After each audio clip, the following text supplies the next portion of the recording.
sacrificar sus vidas por otro ser humano. Y vamos a empezar por los de mayor edad en adelante. No. Pues sí. Muy bien.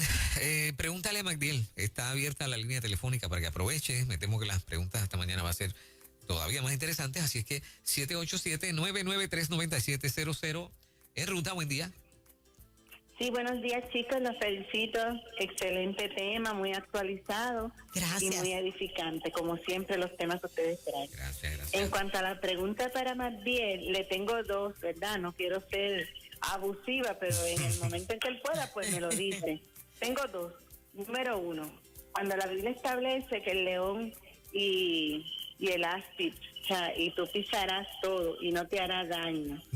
Que me explique ese texto, por favor. Y el otro es cuando dice la palabra del Señor que Dios es quien da la vida y Él la quita. Por favor, si me lo puede explicar en sus palabras. Y estas señales seguirán en los que creen en mi nombre, echarán fuera demonios, o orarán por los enfermos y sanarán, y pisarán el áspid, y esta no te hará daño. La imagen simbólica representa lo que Jesús le dijo a Pedro: y las puertas de la iglesia, del infierno, no prevalecerán en contra de esta. O sea, el símbolo del áspid como serpiente a los pies de los que predican el evangelio y llevan el mensaje de Cristo con sus señales. Toda iglesia que tenga las señales del Señor, que son las señales del Espíritu Santo, están sobre el mundo del infierno. Y por eso es que aunque traten de picarte en los pies, no te va a hacer daño, porque tú estás sobre de ellos con la protección del Señor y un enemigo vencido en la cruz de Calvario. Respecto a que Dios da la vida y solamente Dios la quita, es el texto central sobre quién es el verdadero dueño de la vida. El dueño de la vida es Dios, porque el texto de la cosmovisión cristiana lo que plantea es que si tú estás vivo es porque hay un soplo que Dios depositó en ti. Y ese soplo no es tuyo, no te pertenece, le pertenece a Él. En el Antiguo Testamento lo que se entendía era, por ejemplo, que tan pronto una persona fallece es porque Dios le quitó el soplo de la vida. Entonces dice: y por eso el polvo volverá al polvo, y el espíritu, el soplo de vida, volverá a Dios, que es el que lo dio. Y de ahí es que plantea entonces que como Dios es el dador de la vida, a Él le pertenece la vida, y nadie tiene derecho a acabar ni con su vida ni con la vida de nadie. Wow, tremendo. Tremenda respuesta. ¿Continuamos? Sí, seguro. Acá en WhatsApp sí, hay otra. Ajá. Dice: ¿por qué Jesús, después de resucitar, le dijo a María Magdalena: no me toques, porque aún no he subido al Padre? Sin embargo, luego el mismo Jesús le dijo a Tomás que le tocara las manos y el costado. Ese es uno de los versos que sufrieron una mala traducción. Voy a dar un ejemplo de otro verso, y para retomar a ese, para que la persona vea que hay más de uno, ¿no?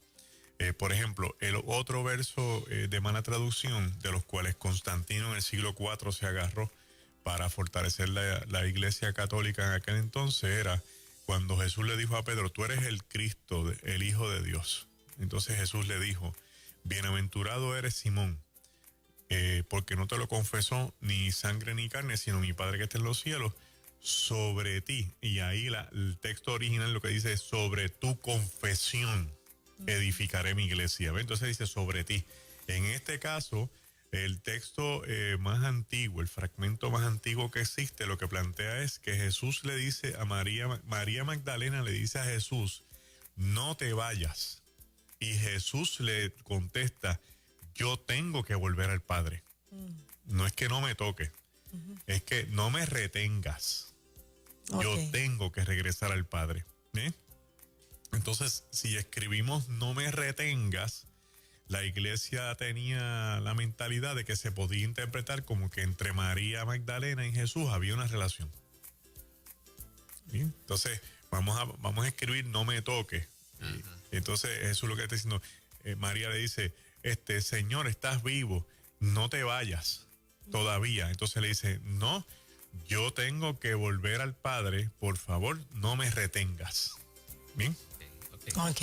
Interesante. Pregúntale a Magdiel a esta hora de la mañana. Más llamadas. Adelante, buen día. Buen día.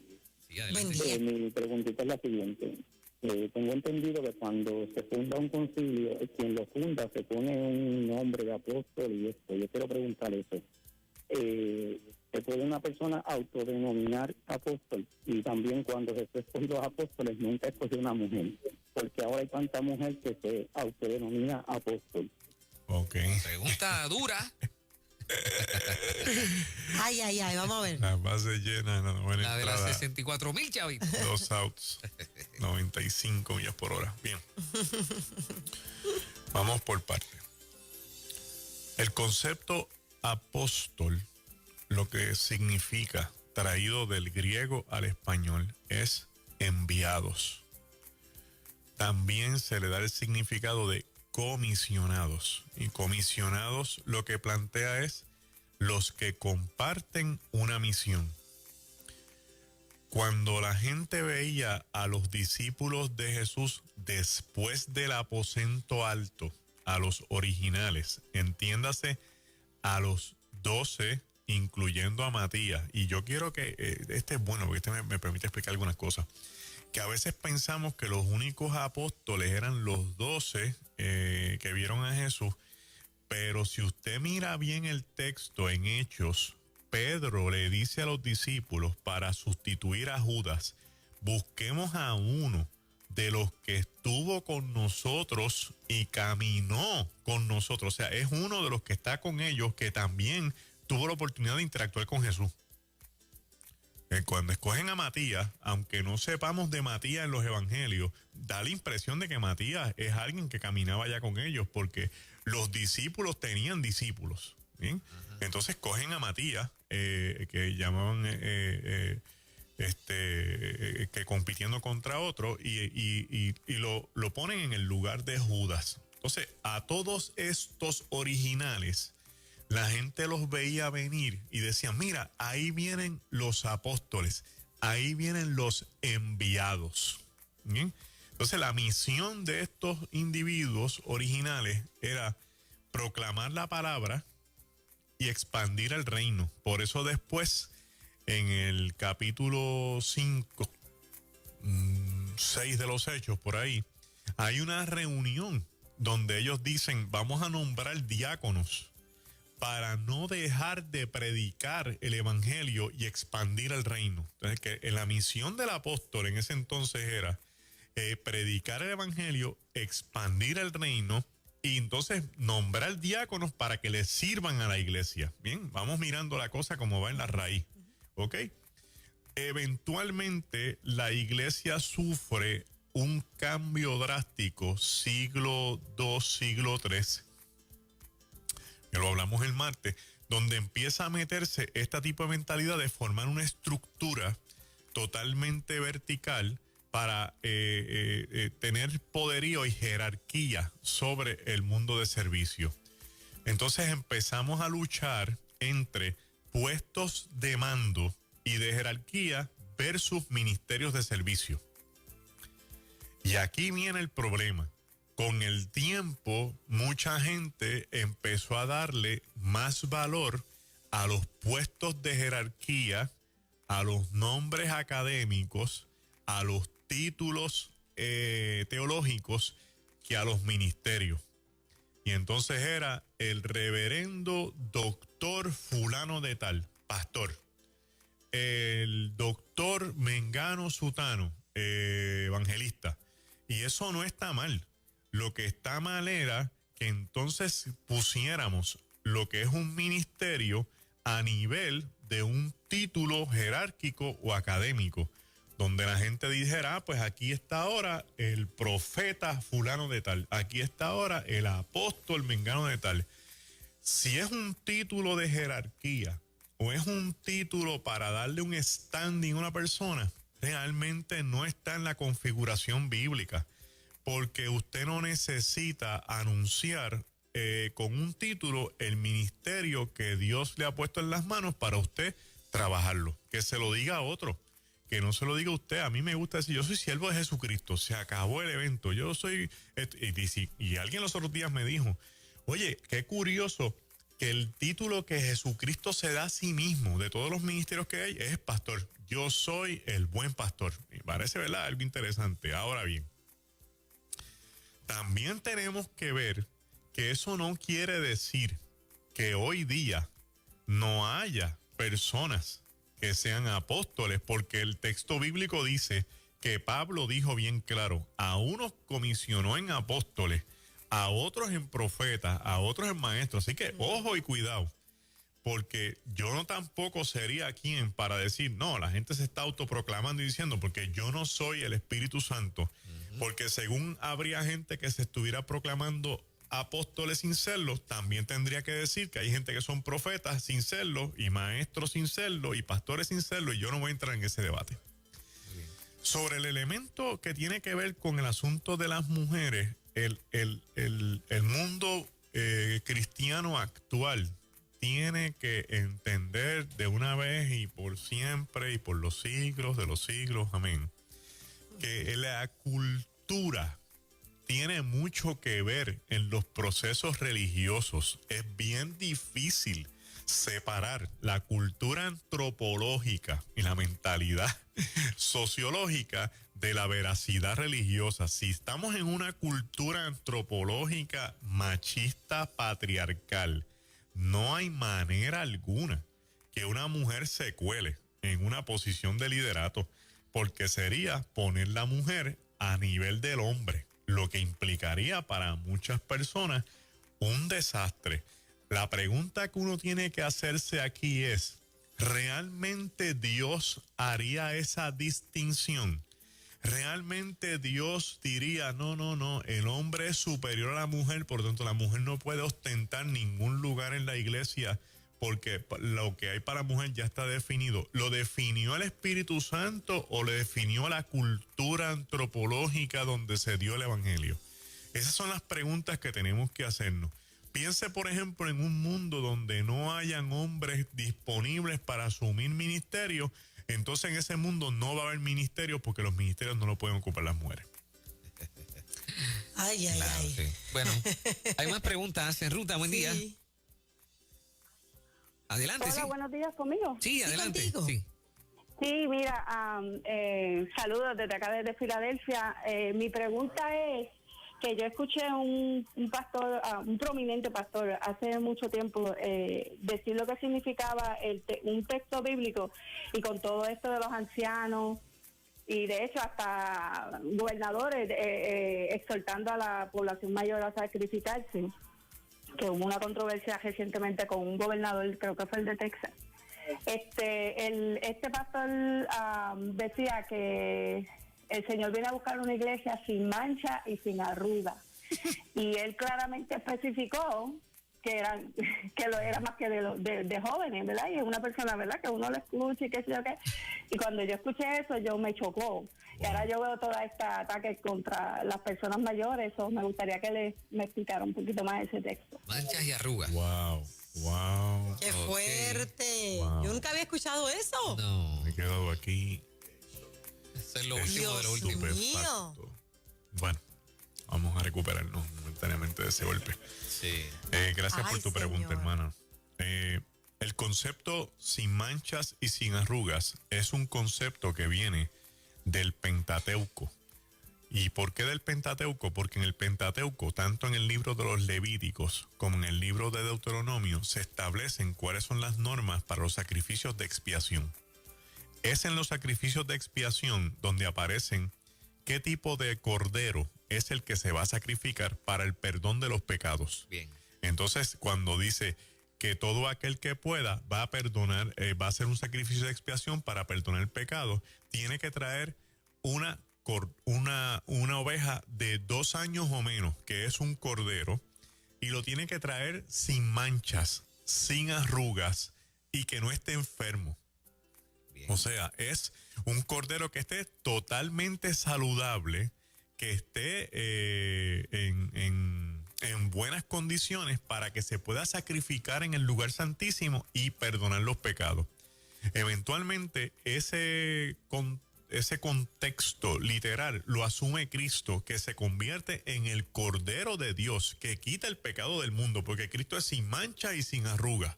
Bien, en sentido figurado. Entonces, ¿cuál es la iglesia que viene a buscar el Señor? Una iglesia sin pecado, una iglesia sin manchas, o sea, que no esté salpicada con el mundo, una iglesia sin marcas, que no tenga las marcas del mundo, pero no tiene que ver nada con el elemento de el anciano o su edad. Físico, ¿no? No tiene que ver nada físico, porque en el mundo bíblico, si hay una figura altamente considerada en términos de sabiduría y sapiencia, es el anciano, al punto que en el Gran Sanedrín, de las 120 sillas, de las 70 sillas, perdón, que estaban disponibles, había unas sillas para los saduceos, para los fariseos, para los esenios, que las dejaron en el año 27 antes de Cristo, para los sacerdotes, para los escribas, y habían unas sillas para los ancianos de las comunidades, porque donde no había ley aprobada, se usaba la costumbre que estaba en la mente sapencial de estos ancianos para contribuir, y entonces eso se convertía en ley en un documento llamado el Mishnah. Wow. Y hay 24 ancianos en el trono, en el capítulo 4 de Apocalipsis, diciendo santo, santo, santo, todos los días y todas las noches al que está sentado en el trono. Wow, Dios mío, qué fuerte. En eso la cultura oriental nos lleva a la delantera, ¿no? Hay miles de años de ventaja. Sí. Sí. Mira, hay una pregunta rapidito por aquí que le hicieron bendito a las 6 de la mañana. Él dice, ¿cuál es el verdadero mensaje que debe predicar la iglesia? Porque he escuchado gente decir, el Señor me habló que lleva un mensaje de santidad, otro de sanidad, otro interior y qué sé yo, por ahí sigue. Pero dice la Biblia, id y predicad este evangelio. Ajá. La pregunta nos da la oportunidad de volver a reenfocarnos. Cada vez que hay múltiples voces, lo que tenemos que hacer es volver al texto bíblico y preguntarnos, ¿qué dice la Biblia? ¿Qué dice la Biblia? ¿Qué dijo Jesús? Jesús planteó que nosotros necesitamos propagar este evangelio a toda criatura. Mateo 24, la profecía que la iglesia tiene que perseguir hasta las últimas consecuencias, es que este evangelio se predique en el mundo entero. Yo no puedo predicarle santidad a alguien que todavía no conoce las buenas nuevas del evangelio. Ni tampoco puedo estar predicándole doctrina a alguien que no sabe ni lo que es una iglesia. O sea, el mensaje central, lo que significa central es que si tú lo quitas, le quitas la columna vertebral al movimiento entero. ¿Será la santidad? No, porque la santidad es a consecuencia de la conversión. ¿Se da la sanidad? No, porque la sanidad es un elemento colateral del evangelio. ¿Y qué es? La salvación.